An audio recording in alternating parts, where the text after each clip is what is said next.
Selamat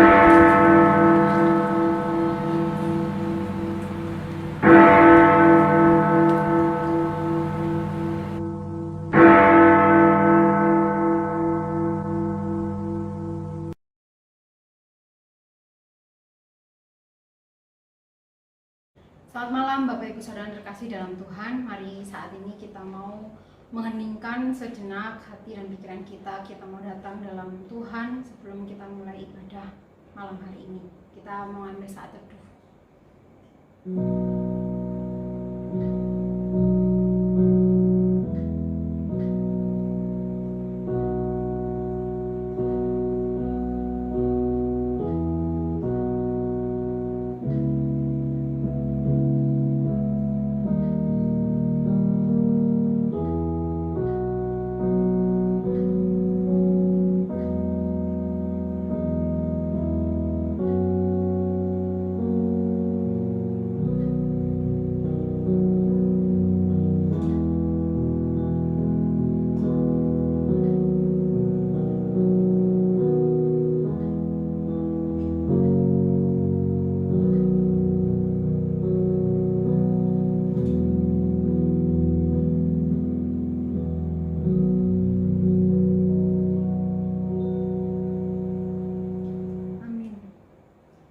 Tuhan Yesus sayang kamu.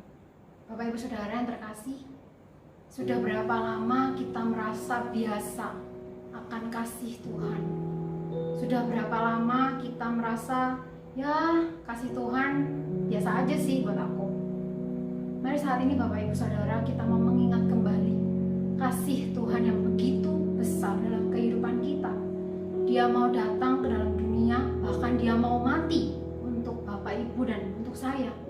Mari kita sama-sama pujikan lagu ini, lagu yang simple, lagu yang biasa. Tapi mari kita sama-sama kita perhatikan liriknya, kita rasakan bagaimana Tuhan sungguh-sungguh mengasihi engkau dan saya. Dari KJ 184, Yesus sayang padaku. Baitnya yang kedua.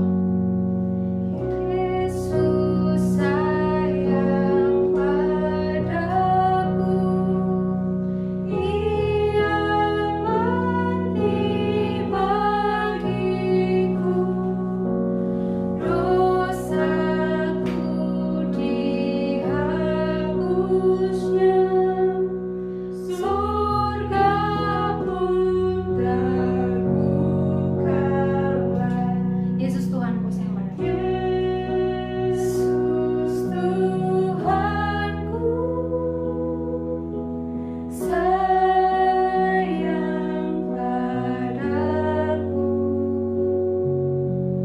itu firman-Nya di dalam Alkitab. Baitnya yang keempat. Sayang padaku dan tetap bersamaku, nanti ku bersamanya, tinggal dalam rumahnya. Yesus Tuhanku sayang padaku, itu firman-Nya di dalam Alkitab.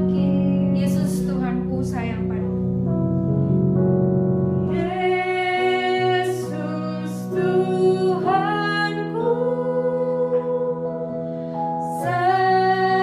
sayang padaku,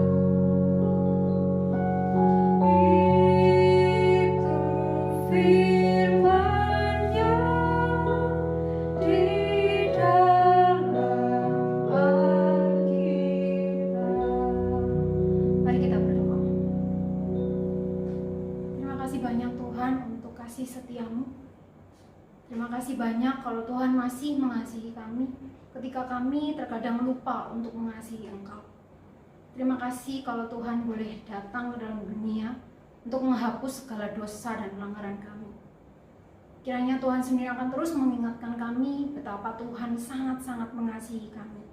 Dan ajar kami Tuhan untuk terus boleh mau menggerakkan hati kami untuk kami boleh terus mengasihi Tuhan. Kami menyerahkan ibadah firman doa malam hari ini dari awal hingga akhirnya ke dalam tangan-Nya Tuhan. Terima kasih banyak Tuhan, kami sudah berdoa. Amin. Bapak Ibu Saudara, sebelum kita mendengarkan kebenaran firman Tuhan, mari sama-sama kita mau pujikan lagu Firman-Mu Pelita Bagi Kakiku.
Selamat malam Bapak Ibu Saudara Jemaat yang dikasihi oleh Tuhan.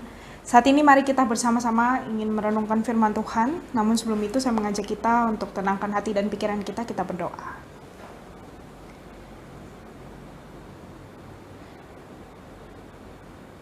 Kami datang ke hadapan Tuhan saat ini. Kami ingin duduk diam di bawah kaki Tuhan dan mendengarkan firman-Mu. Tuhan yang tolong kami, Tuhan yang pimpin kami, agar apa yang kami boleh dengarkan pada hari ini, boleh kami pahami, dan kami juga boleh lakukan dalam kehidupan kami. Tuhan yang sertai setiap diri kami di dalam merenungkan firman ini, agar kami boleh beroleh pembaharuan akal budi, pikiran, dan hati setelah mendengarkan firman ini. Terima kasih Tuhan, Tuhan yang menolong juga hamba-Mu yang sangat terbatas ini di dalam penyampaian firman Tuhan, supaya Tuhan sendiri yang boleh berbicara melalui hamba-Mu yang terbatas ini. Kami menyerahkan jalannya firman Tuhan dalam tangan-Mu, dalam nama Tuhan Yesus kami berdoa dan mengucap syukur. Amin. Bapak Saudara, mari kita membuka Alkitab kita di dalam Matius 5 ayat 43 sampai 48. Matius 5 ayat 43 sampai yang ke-48. Jika sudah menemukannya, saya akan membacakan untuk kita sekalian. Bapak Ibu Saudara boleh menyimak di dalam Alkitab masing-masing. Kamu telah mendengar firman, kasihilah sesamamu manusia dan bencilah musuhmu. Tetapi aku berkata kepadamu, kasihilah musuhmu dan berdoalah bagi mereka yang menganiaya kamu.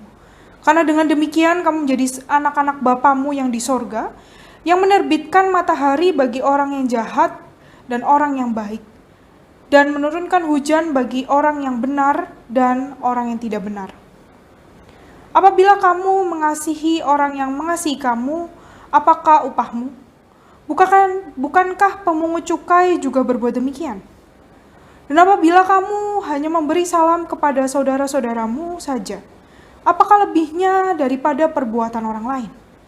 Bukankah orang yang tidak mengenal Allah pun berbuat demikian? Karena itu haruslah kamu sempurna, sama seperti Bapamu yang di sorga adalah sempurna. Bapak Saudara, siapa yang di sini suka menonton drama? Baik drama Korea ataupun drama Indonesia atau sinetron. Bapak Saudara, kalau di dalam drama itu pasti ada tokoh yang baik dan yang jahat. Saya ingat sekali tahun lalu ada satu drama Korea yang sangat booming sekali tentang dunia perselingkuhan, ya. The World of the Married kalau nggak salah.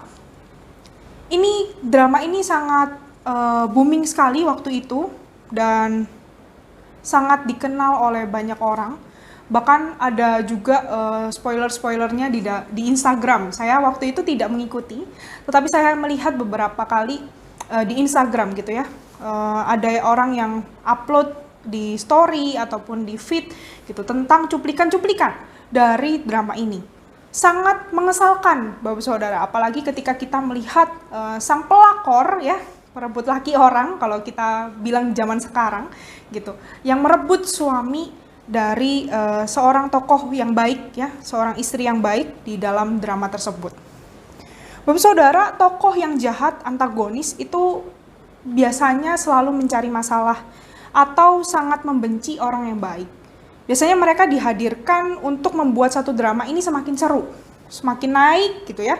Apalagi kalau orangnya sangat bagus sekali memainkannya, chemistry-nya dapat, semakin drama ini semakin dikenal dan semakin luar biasa gitu. Karena drama ini mampu memikat ataupun membawa penontonnya untuk juga bermain secara emosi. Dan tokoh yang jahat itu selalu penuh kebencian, Bapak Saudara. Sangat identik dengan kebencian. Kita sebagai penonton itu juga biasanya gampang atau terbawa perasaan ketika kita melihat drama tersebut, melihat sinetron tersebut. Apalagi kalau keluar si jahat dan si jahat sedang beraksi. Pasti gemes sekali. Kenapa sih dia nggak mati aja gitu? Kenapa sih dia harus begini, harus begitu? Saya sangat relate sekali karena papa mama saya juga penikmat sinetron, Bapak Saudara. Apalagi kalau mereka sedang melihat satu aktor antagonis yang sedang bermain peran, mereka bisa terbawa emosi gitu. Saya sangat relate sekali, saya sangat mengerti. Karena memang drama ataupun sinetron mudah sekali untuk membawa kita ikut terbawa perasaan di dalam alur yang sedang dijalankannya. Itu baru tandanya drama atau sinetron yang baik. Bapak Saudara, inilah cara dunia mengajarkan kita. Dunia ini mengajarkan kita tentang kebencian. Orang yang jahat itu memang harus dibenci. Orang yang jahat itu nggak boleh dibaikin. Orang yang jahat itu mengesalkan. Orang yang jahat itu harusnya tidak ada. Dan saya yakin beberapa dari kita pun ketika kita menonton mungkin terbersit gitu di dalam pikiran hati kita, sekilas saja meskipun kita tidak terlalu baper dengan film atau drama atau sinetronnya, tapi mungkin di antara kita ada yang terbersit gitu. Gemes sekali ya. Dan inilah yang memang ditawarkan oleh dunia. Dan tidak langsung, secara tidak langsung, itu juga mengajarkan kepada kita di dalam kehidupan nyata. Bapak Saudara, saya yakin di antara kita memiliki beberapa nama orang yang tidak kita suka atau bahkan kita benci. Mungkin dia pernah punya salah sama kita. Atau dia pernah melakukan hal yang kita tidak suka atau tidak sejalan dengan prinsip hidup kita. Padahal kalau kita tarik ya, kita adalah anak Tuhan yang seharusnya menjadi cerminan Dia di dalam kehidupan kita. Sebagai anak Allah, anak Tuhan, kita seharusnya dapat mengampuni dan mengasihi orang yang sudah menyakiti kita. Dan menarik sekali di ayat yang ke-48, Bapak Saudara, di sana dikatakan, karena itu haruslah kamu sempurna sama seperti Bapamu di sorga adalah sempurna. Standar yang sangat tinggi. Bagaimana bisa kita sempurna seperti Bapa? Namun itu memang kebenarannya, Bapak Saudara. Allah menerima kita apa adanya, tetapi Dia tidak membiarkan kita seadanya. Mari saat ini kita merenungkan Matius 43 sampai ke 48 ini. Bapak Saudara, pada ayat yang ke-43 berkata bahwa kasihilah sesamamu dan bencilah musuhmu. Nah, kita harus melihat konteks ayat ini, Bapak Saudara, untuk mengerti maksudnya. Maksud dari ayat ini itu apa? Bapak Saudara, guru-guru Yahudi saat itu seringkali menafsirkan segala sesuatu dengan sembarangan. Allah telah memberikan perintah di dalam Iman 19 ayat 18 yang berkata, kasihilah sesamamu manusia seperti dirimu sendiri. Namun yang ada dalam benak mereka, sesama itu merupakan orang-orang yang memiliki kebangsaan yang sama. Mereka yang memiliki iman yang sama. Maka dari itu mereka melanjutkan perintah itu dengan mengatakan bencilah musuhmu yang ada di dalam ayat 43 yang tadi kita baca. Allah tidak pernah mengajarkan tentang kebencian kepada umatnya, Bapak Saudara. Buktinya di dalam Ulangan 23 ayat yang ke-7 dikatakan demikian. Janganlah engkau menganggap keji orang Edom, sebab dia saudaramu. Janganlah engkau menganggap keji orang Mesir, sebab engkau pun dahulu adalah orang asing di negerinya. Allah mengatakan demikian meskipun, Bapak Saudara, bangsa-bangsa tersebut menjadi musuh terbesar yang pernah ada bagi orang Israel. Memang benar bahwa Allah pernah menyuruh bangsa Israel membinasakan ketujuh bangsa yang tidak bersekutu dengan mereka. Namun ada alasan khusus di balik itu. Dan tidak seharusnya dengan sembarangan guru-guru Yahudi dapat menyimpulkan bahwa yang harus mengasihi sesama, mereka harus mengasihi sesama dan membenci musuh mereka. Jadi ayat 43 ini tidak dapat ditafsirkan secara literal, Saudara. Maka dari itu di ayat 44 Yesus meluruskan firman-Nya. Panggilan yang Yesus dengungkan ini sama dengan yang ada di dalam Imamat 19 ayat 18. Panggilan yang mengajak manusia untuk tidak membenci musuh dan membalas dendam. Kasihilah musuhmu dan berdoalah bagi mereka yang menganiaya kamu. Dikatakan di ayat yang ke-44. Yesus seakan-akan memberikan konfirmasi tentang pengajaran yang kurang benar yang sudah beredar di antara mereka. Kasihilah musuhmu. Kasihilah orang yang sudah menganiaya kamu. Tapi jika kamu sudah mengasihinya, dia tetap menganiaya, menghina, menyakiti kamu, kalimat selanjutnya adalah doakanlah dia. Supaya dialah yang menyentuh hati mereka. Pada ayat selanjutnya Yesus berkata, Bapak Saudara, karena dengan demikianlah kamu menjadi anak-anak Bapamu di sorga, yang menerbitkan matahari bagi orang yang jahat dan orang yang baik, dan menurunkan hujan bagi orang yang benar dan orang yang tidak benar. Karena dengan mengasihi musuh dan berdoa untuk orang yang menganiaya kamu, kamu mencerminkan Allahmu. Allah yang tidak pernah pilih kasih. Menerbitkan matahari kepada orang yang baik, tetapi juga kepada orang yang jahat. Dan menurunkan hujan untuk orang yang benar dan orang yang tidak benar. Allah selalu mengampuni setiap kita anaknya. Dan seharusnya kita juga mencerminkan sifat Allah kita, yang tidak pernah pilih kasih itu. Bapak Saudara, jika kita melihat kembali detik-detik Yesus ditangkap, disiksa, dan disalib, kita dapat melihat teladan Yesus mengasihi musuhnya. Yesus mengampuni dan mendoakan mereka, orang-orang yang telah menuduh dan menganiayanya. Tidak hanya itu, Petrus telah menyangkal dia 3 kali. Bapak Saudara, Petrus ini muridnya. Ia kasihi Petrus. Tapi Petrus menyangkal dirinya sebagai gurunya.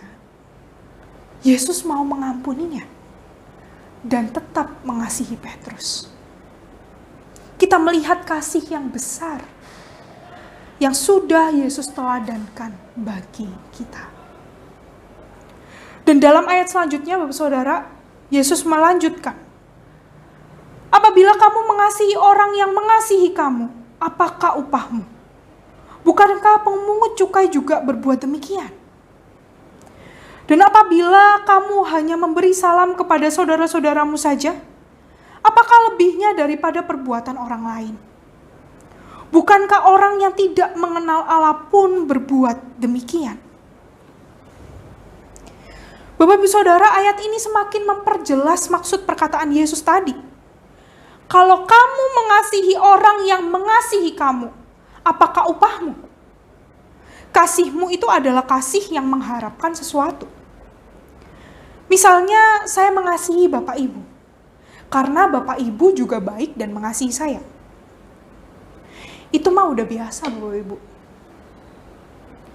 Kasih kita seakan-akan kita kontrol untuk hal-hal yang kita ingin dan hal-hal yang ingin kita dapatkan. Pemungut cukai dan orang lain pun juga melakukan hal yang sama. Orang yang bukan Kristen pun melakukan hal yang sama. Jadi ingat dulu teman pernah bilang begini, Bapak Saudara. Kalau dia baik sama aku bisa baik sama dia. Tapi kalau dia jahat, maaf. Jangan harap aku bisa lebih jahat daripada dia. Jadi apa gunanya Bapak Saudara? Kamu sama saja sama orang-orang di luar sana. Sama seperti orang-orang yang ada di luar sana, yang tidak percaya kepada Tuhan. Sama dengan juga memberi salam Bapak Saudara. Kalau kita memberi salam kepada orang yang dekat dan juga mengasihi kita, orang di luar sana pun juga melakukan demikian. Apakah yang dapat membedakan anak Tuhan dengan yang tidak kalau kita melakukan hal yang sama? Bapak Saudara, hari ini Tuhan Yesus mengingatkan kita kembali untuk dapat mengasihi orang yang sudah yang sudah menyakiti kita. Bukan hanya orang-orang yang sudah mengasihi kita. Jangan kata mengasihi dulu deh, Bapak Saudara. Mengampuni dulu aja. Bisa nggak? Bisa tidak kita mengampuni orang yang sudah bersalah kepada kita atau menyakiti kita? Kalau kita belum bisa mengampuni mereka, kita tidak akan bisa mengasihi mereka, Bapak Saudara. Bapak Saudara, ada seorang dosen yang memasuki sebuah kelas. Di sana dia meletakkan papan target besar. Bapak Saudara tahu papan target? Papan target yang ada bulat-bulatnya itu ya Bapak Saudara ya. Dan tak jauh dari papan itu dia menyediakan di sebuah meja anak panah yang biasanya dilempar ke papan target itu. Dan kemudian juga dia menyediakan kertas-kertas di dalam tumpukan. Dan juga perlengkapan untuk menggambar. Saat itu ia berkata kepada mahasiswanya, Bapak Saudara. Saudara, ambillah masing-masing selembar kertas dan alat menggambar. Wah, dosen ini mau ngapain ya? Kemudian gambarlah wajah seseorang yang kalian tidak sukai. Orang yang pernah melukai hatimu dan membuatmu marah. Wah, saat itu Bapak Saudara, dengan cepat dan sigap, mahasiswa mengambil kertas dan alat menggambar. Mereka mulai menorehkan gambar mereka, wajah orang-orang yang mereka benci. Ada yang menggambar wajah temannya. Ada juga mahasiswa yang menggambar wajah ayahnya. Ada pula yang menggambar wajah rektor dan dosen-dosen yang tidak mereka sukai. Masing-masing mahasiswa ini sudah menyelesaikan gambarnya, saudara. Dan dosen ini menyuruh untuk mereka menempelkan di papan yang sudah dia sediakan tadi. Ya, saudara, papan target itu. Mereka secara bergilir maju untuk menempelkan gambar-gambar mereka di dalam papan target itu, di atas papan targetnya. Jadi papan target kemudian ditempel di atasnya gitu.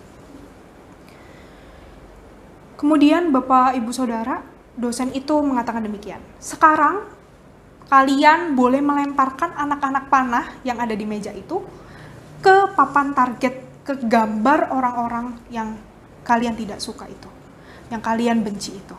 Wah, dengan senang dan semangat mereka melemparkan anak panah itu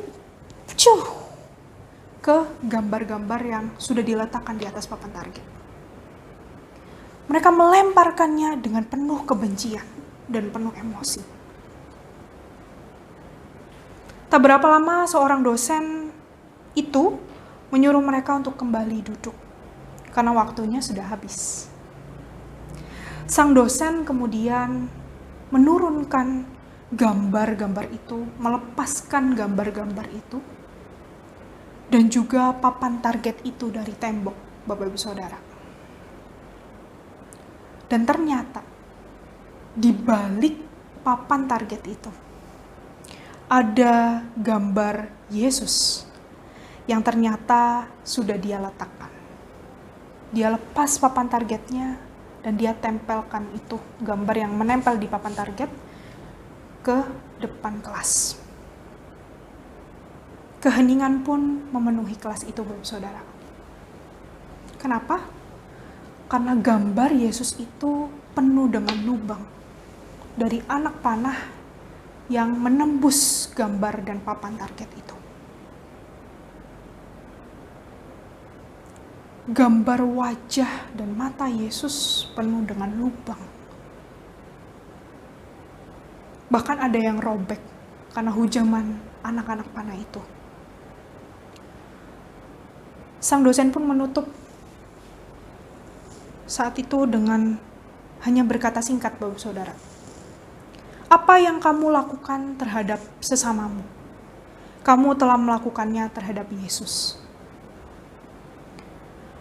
Bapak Saudara, ilustrasi tadi menggambarkan kepada kita bahwa ketika kita tidak bisa mengampuni orang lain, kita telah melukai hati Yesus. Kenapa Bapak Saudara? Karena sebenarnya jika kita bandingkan kesalahan orang lain kepada kita dan kesalahan kita kepada dia, besar yang mana Bapak Saudara? Mungkin orang lain melakukan kesalahan itu kepada kita 1 kali, 2 kali, 3 kali. Tapi kita berkali-kali melukai hati Yesus. Dan yang ajaibnya, tangannya tidak pernah tertutup untuk kita, Bapak Saudara. Meskipun kita seringkali melukai hatinya. Dia tidak pernah menutup kasih-Nya. Dia mau mengampuni kita. Namun apa yang kita lakukan, Bapak Saudara? Kepada orang yang menyakiti kita, kita lebih mudah untuk membenci dia daripada kita menerima dan mengampuni dia. Bukankah ketika kita berdoa, Bapa kami di dalam surga, kita mengatakan, ampunilah kami, seperti kami pun mengampuni orang yang bersalah kepada kami. Tapi apa buktinya? Susah ya? Benar, Bapak Saudara. Susah. Gimana sih caranya mengasihi orang yang sudah menyakiti kita? Gak mudah. Kita pasti akan sangat berpikir keras. Tuhan, saya tahu, tapi gak mudah untuk melakukan itu. benar, Bapak Ibu Saudara. Tapi mari kita belajar. Kita belajar untuk tidak membalas perbuatan mereka. Kita belajar untuk mengampuni semua yang sudah ia lakukan kepada kita. Kalau ada yang fitnah kita, janganlah kita membalasnya. Kalau ada yang melakukan hal yang semena-mena kepada kita, doakanlah orang itu. Tanyakan dengan baik, kenapa dia melakukan itu. Dan banyak hal lain yang bisa kita lakukan, Bapak Saudara. Sulit? Ya. Memang sulit. Saya juga banyak belajar, Bapak Saudara, tentang hal ini. Bapak Saudara, saya pernah bergumul untuk mengampuni seseorang yang sangat menyebalkan. Dan menurut saya, apa yang sudah dia lakukan itu di luar nalar saya. Dan kenapa selalu bersinggungan dengan saya? Saya bergumul untuk mengampuni dia, Bapak Saudara. Gak mudah. Kita satu pelayanan. Kita di dalam pelayanan yang sama. Saya juga harus profesional. Gak mudah sekali untuk mengampuni dia. Tapi saya mau belajar, saya ditegur, Bapak Saudara. Saya gak layak untuk doa Bapa kami. Dan mengatakan, ampunilah kami seperti kami mengampuni orang yang bersalah kepada kami. Tuhan, saya aja gak bisa mengampuni dia. Saya gak layak, Bapak Saudara, untuk mengatakan doa tersebut. Dan saat itu firman ini pun juga menegur saya. Bagaimana saya bisa mengampuni, menerima dia, mengasihi dia, meskipun itu susah. Bapak Saudara, memang sangat sulit untuk kita dapat mengampuni dan mengasihi orang yang telah bersalah kepada kita, yang telah menyakiti hati kita. Tapi di dalam hal yang sulit, kalau kita mau belajar, pelan-pelan kita mampu melakukannya. Dan apakah kita mau belajar? Belajar untuk mengampuni, menerima mereka, mengasihi mereka. Meskipun itu berat. Kita sebagai anak Tuhan harusnya dapat belajar untuk melakukan hal ini, Bapak Saudara. Bukankah Yesus terlebih dahulu mengampuni kita? Dia terlebih dahulu menerima kita, mengasihi kita. Orang yang sangat berdosa ini. Jangan munafik. Kita juga pasti seringkali melukai hati Tuhan. Tapi dia mau membuka tangannya, menerima kita, mengampuni kita, dan mengasihi kita. Tuhan terlebih dahulu melakukannya kepada kita, Bapak Saudara. Sekarang tugas kita sebagai anak-anak Allah untuk dapat mengampuni dan mengasihi orang yang sudah menyakiti kita. Bapak Saudara, mungkin kita pernah melihat seorang anak kecil yang lucu. Dan kita juga pernah melihat anak kecil yang nakal, bandel. Kemungkinan kalau kita melihat anak yang bandel, Bapak Saudara, atau anak yang nakal, kita bisa mengatakan demikian. Ya ampun, anak siapa sih? Kemana sih orang tuanya? Kenapa sih anaknya bandel gini? Dan sebaliknya, kalau anaknya lucu, ya ampun, siapa sih orang tuanya? Lucu sekali anaknya. Berbeda ya, Bapak Saudara? Bapak Saudara, kita akan dapat mengatakan demikian. Dan demikian juga kita. Saat kita mengasihi, bukan orang yang mengasihi kita. Kita mengasihi musuh kita yang menyakiti kita. Dan orang lain melihat itu. Orang lain akan melihat Bapa kita di dalam diri kita.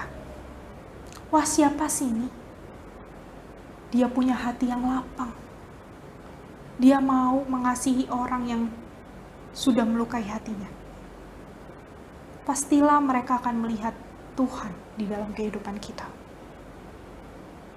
Dan mereka akan memuliakan Bapa kita karena melihat diri kita. Kiranya hari ini firman boleh menegur kita Bapak Saudara secara pribadi. Kiranya Tuhan juga memampukan kita untuk mengampuni, mengasihi, menerima orang-orang yang sudah menyakiti kita. Supaya kita dapat menyatakan kasih Allah yang sudah kita terima. Dan orang tersebut dapat melihat kita sebagai anak Allah. Hari ini saya memberikan tema khotbah ini adalah memeluk kaktus, Bapak Saudara. Kaktus berduri. Bagaimana bisa kita memeluk kaktus yang berduri? Sakit. Dan itulah maksudnya. Memeluk meskipun sakit. Tetap memeluk meskipun kita dilukai. Dan mungkin suatu saat nanti apa yang kita lakukan dapat meluluhkan hati sang kaktus. Dan sang kaktus boleh melihat Tuhan di dalam kehidupan kita. Bukankah itu satu hal yang indah, Bapak Saudara? Mari kita belajar untuk melakukannya, meskipun itu susah dan berat. Mari kita belajar untuk memeluk kaktus, meskipun sakit, tapi ada satu hal yang indah, karena dia boleh melihat Kristus di dalam kehidupan kita. Kita dapat mempermuliakan nama Tuhan di dalam kehidupan kita jika kita melakukannya. Amin. Mari kita berdoa. Terima kasih untuk firman yang boleh mengingatkan kami dan menegur kami pada malam hari ini, Tuhan. Kami bersyukur kalau masih Tuhan tegur di dalam setiap firman yang kami dengarkan. Karena itu tandanya bahwa Tuhan mengasihi kami. Tuhan, supaya firman ini bukan hanya kami dengar pada hari ini, tetapi kami juga boleh belajar melakukannya. Tolonglah kami. Berikanlah kami hikmat untuk kami dapat melakukannya, Tuhan. Tuhan yang pimpin kami, Tuhan yang sertai kami, dan ampuni kami Tuhan jika kami masih sering tidak melakukan firman yang kami dengar. Kami masih sering untuk lebih memilih membenci daripada mengasihi orang yang menganiaya kami. Kami masih sering saja sulit mengampuni orang yang sudah melukai hati kami. Ampuni kami Tuhan. Terima kasih untuk kasih pengorbanan-Mu, tangan yang selalu terbuka untuk kami dan mau mengampuni dan menerima kami. Kami bersyukur kami punya Allah, Tuhan yang baik seperti Engkau. Kami menyerahkan doa kami dalam tangan-Mu Tuhan. Menyerahkan diri kami di dalam pelajaran firman ini dalam tangan-Mu. Dalam nama Tuhan Yesus kami berdoa dan mengucap syukur. Amin. Ya Bapak Ibu Saudara yang terkasih, bersyukur untuk firman Tuhan yang malam hari ini boleh kita dengar bersama. Mari saat ini kita mau berdoa untuk beberapa pokok doa. Mari yang pertama kita berdoa. Kita bersyukur bahwa Tuhan Yesus ya tetap mengasihi kita walau terkadang kita sering tidak memahami kasih